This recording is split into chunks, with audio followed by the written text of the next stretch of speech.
The great failed romances of the 20th century. Love is both a blessing and a curse.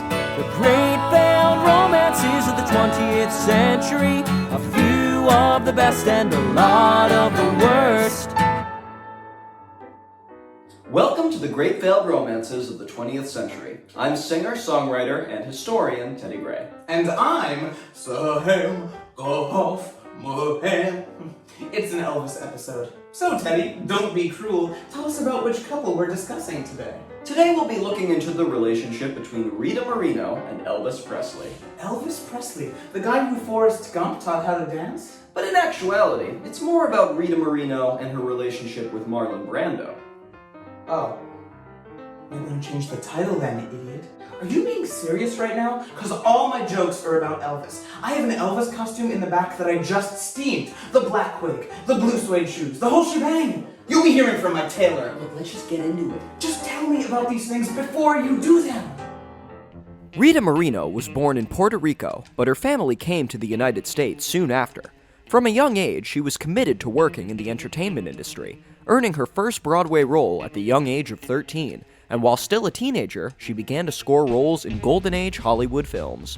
Before carving out her niche, she was often pigeonholed as more sexual characters, with Hollywood feeling that many would view her ethnic background as exotic and alluring. While this factor helped her get roles, it frustrated her creatively. One man who found her instantly alluring was movie star Marlon Brando, who first spotted Moreno on the cover of Life magazine in 1954, and immediately was determined to meet her. Now, we realize that in a past episode we tried to paint Marlon Brando as a gay icon. You remember Little Black Book. But in reality, he was probably a bisexual. The two met on the set of the movie Desiree, a film about an obsessive love which would foreshadow their own relationship. Rita was perhaps even more enamored with Marlon than he was with her, and who could blame her? She described their first encounter as though she had been dropped into a very hot bath, and I went into a full-body blush. She went on to say that it was the sort of rush that inspires poetry and songs. Ooh, kinda like this one. On their first date, Marlon took Rita to an all-star method acting party, which included the likes of Paul Newman, Joanne Woodward, and even Marlon's former lover, James Dean.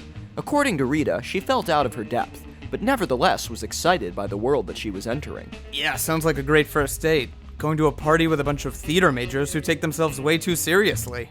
I miss college. Me too. Marlon and Rita's affair ended up lasting for over 8 years in total, and according to Rita, Marlon preferred to keep it quiet so that he could continue to pursue other relationships while they were together.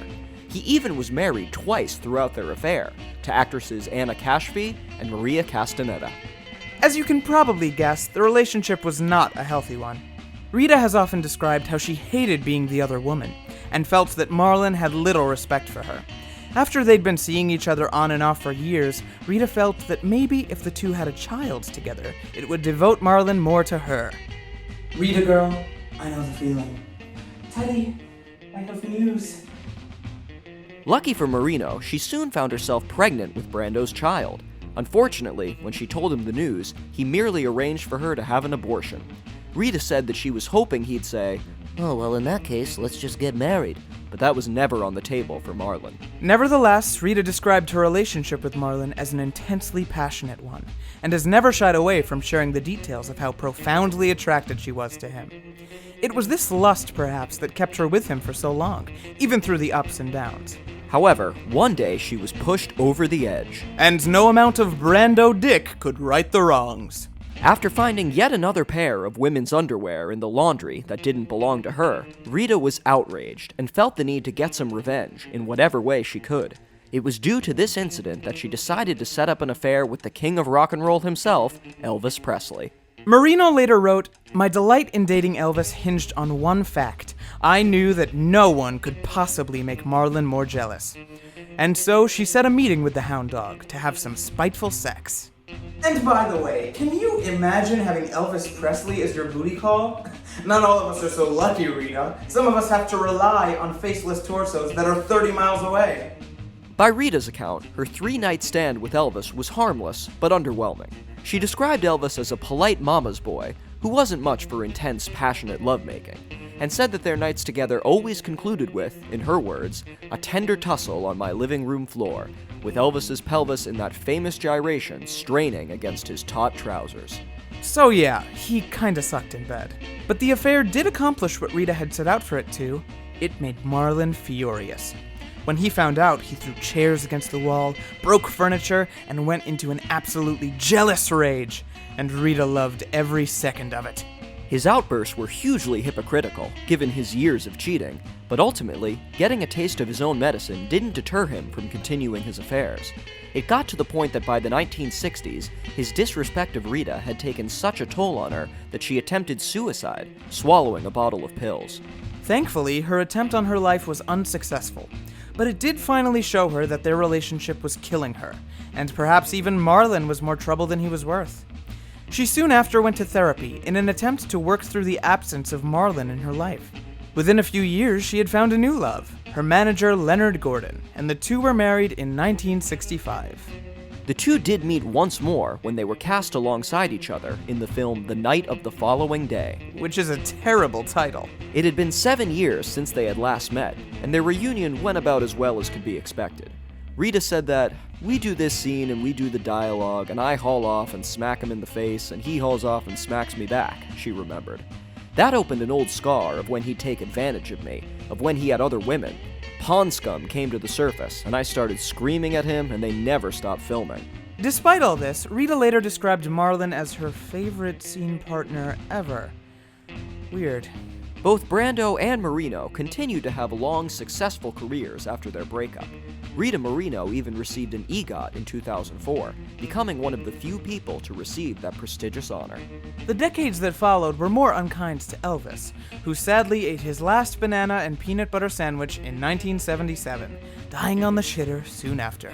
To this day, even with all the trouble that Marlon put her through, Rita describes him as one of the great loves of her life.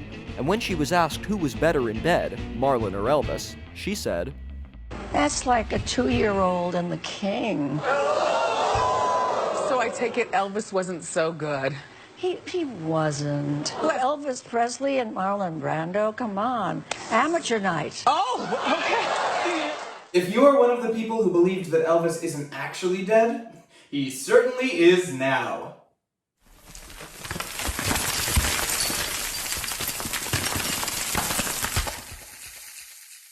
So, Teddy, suspicious minds are wondering, what's this song about? This song is called Spiteful Love, and it's about Rita Moreno finally hitting her breaking point and making plans for an affair with Elvis.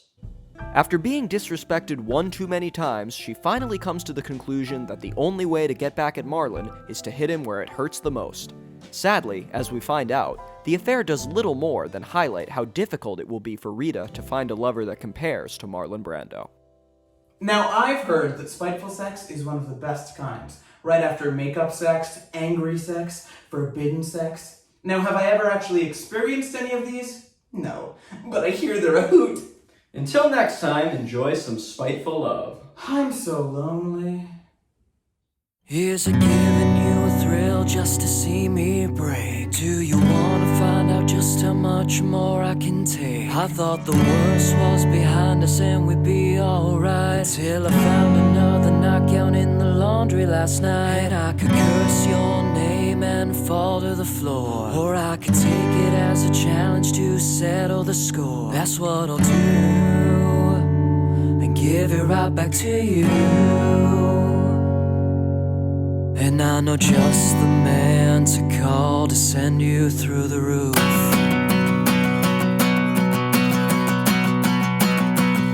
Until the day I'm sure I can call you mine, I got the king waiting for me on the other line. Because if my sensitivities don't give you pause, then you can put money on it that I'll prey on yours. And I'm not ready yet to run or set you free, but I can teach you a lesson not to fuck with me. That's what I'll do, I give it right back to you.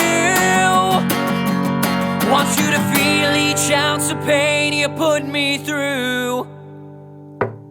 I wanna shatter your ego and make you rage, oh, just to see if I still can. So would your flame ignite if I spent the night held in the arms of another man?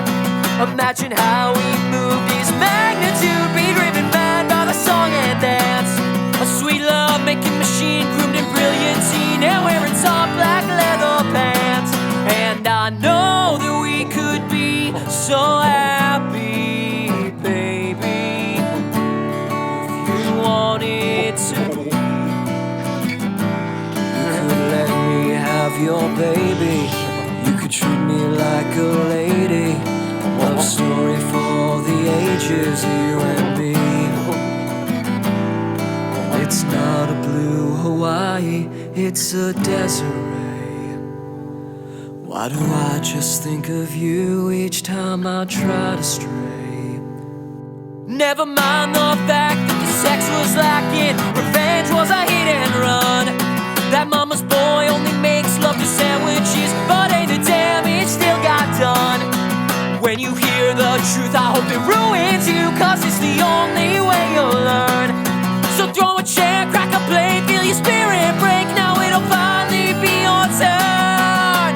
Who am I kidding with this spiteful love?